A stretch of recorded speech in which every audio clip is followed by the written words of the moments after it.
Irrigation ప్రాజెక్టుల భూసేకరణను వేగవంతం చేయాలని జిల్లా కలెక్టర్ బి చంద్రశేఖర్ అన్నారు.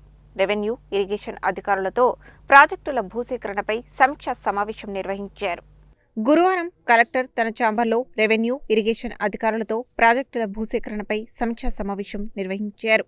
ఉదయసముద్రం, మాదఎడవల్లి, శివన్నగూడెం, అంబభవాని, డిండి, నక్కలగండి, ఏకేపీఆర్, పెండ్లిపాకల చింతచెట్టు తండా తదితర ప్రాజెక్టులకు సంబంధించి పెండింగ్లో ఉన్న భూసేకరణ పనులను తక్షణమే పూర్తి చేయాలని కలెక్టర్ ఆదేశించారు. పెండింగ్లో ఉన్న అన్ని సాగునీటి, లిఫ్ట్ ఇరిగేషన్ ప్రాజెక్టుల పనులను వేగవంతంగా పూర్తి చేయాలని సూచించారు. ప్రాజెక్టుల వారీగా పురోగతిని సమీక్షిస్తూ భూసేకరణ, పునరావాసం, పరిహారం చెల్లింపుల అంశాల్లో ఎలాంటి ఆలస్యం లేకుండా చర్యలు తీసుకోవాలని అధికారులను ఆదేశించారు. భూసేకరణ ప్రక్రియను నిబంధనల ప్రకారం పారదర్శకంగా నిర్వహించి రైతులకు సమయానికి పరిహారం చెల్లించాలని స్పష్టం చేశారు.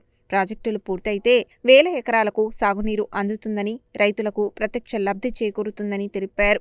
ఆర్&ఆర్ కాలనీలో మౌలిక వసతులు పూర్తి స్థాయిలో కల్పించాలని, పునరావాసం పొందిన కుటుంబాలకు అవసరమైన అన్ని సదుపాయాలు అందించాలన్నారు. విభాగాల మధ్య సమన్వయం పెంపొందించి పనులను వేగవంతం చేయాలని చెప్పారు. ప్రతివారం పురోగతి నివేదికను సమర్పించాలని, నిర్దేశించిన గడువులోపు పనులు పూర్తి చేయాలని అన్నారు. ఈ సమావేశంలో రెవెన్యూ అదనపు collector G Srinivas, Miryalaguda sub collector Narayana Amit, స్థానిక సంస్థల ఇన్ఛార్జి అదనపు collector Y Ashok Reddy, Chandur RDO Sridevi, Devarakonda RDO Ramana Reddy, ఇతర అధికారులు, ఇరిగేషన్ అధికారులు హాజరయ్యారు.